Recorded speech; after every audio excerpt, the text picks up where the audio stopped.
امام مالک نے بیان کیا، ان سے ان کے چچا ابو سہیل نے، ان سے ان کے والد نے، اور انہوں نے طلحہ بن عبید اللہ رضی اللہ عنہ سے سنا۔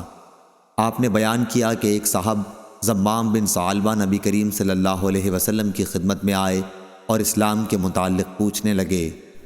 حضرت صلی اللہ علیہ وسلم نے فرمایا، دن اور رات میں 5 نمازیں ادا کرنا۔ اس نے پوچھا، کیا اس کے علاوہ بھی مجھ پر کچھ نماز اور ضروری ہے؟ آپ نے فرمایا کہ نہیں، یہ دوسری بات ہے کہ تم نفل پڑھو۔ پھر رسول کریم صلی اللہ علیہ وسلم نے فرمایا، اور رمضان کے روزے ہیں۔ اس نے پوچھا، کیا اس کے علاوہ بھی مجھ پر کچھ روزے واجب ہیں؟ آپ نے فرمایا نہیں، سوا اس کے جو تم اپنے طور پر نفل رکھو۔ طلحہ رضی اللہ عنہ نے بیان کیا کہ ان کے سامنے رسول اللہ صلی اللہ علیہ وسلم نے زکوٰۃ کا بھی ذکر کیا، تو انہوں نے پوچھا، کیا جو فرض زکوٰۃ آپ نے بتائی ہے اس کے علاوہ بھی مجھ پر کوئی خیرات واجب ہے؟ حضرت صلی اللہ علیہ وسلم نے فرمایا کہ نہیں، سوا اس کے جو تم خود اپنی طرف سے نفل دو۔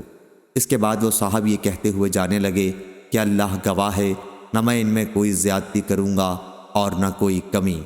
رسول اللہ صلی اللہ علیہ وسلم نے فرمایا، اگر اس نے سچ کہا ہے تو کامیاب ہوا۔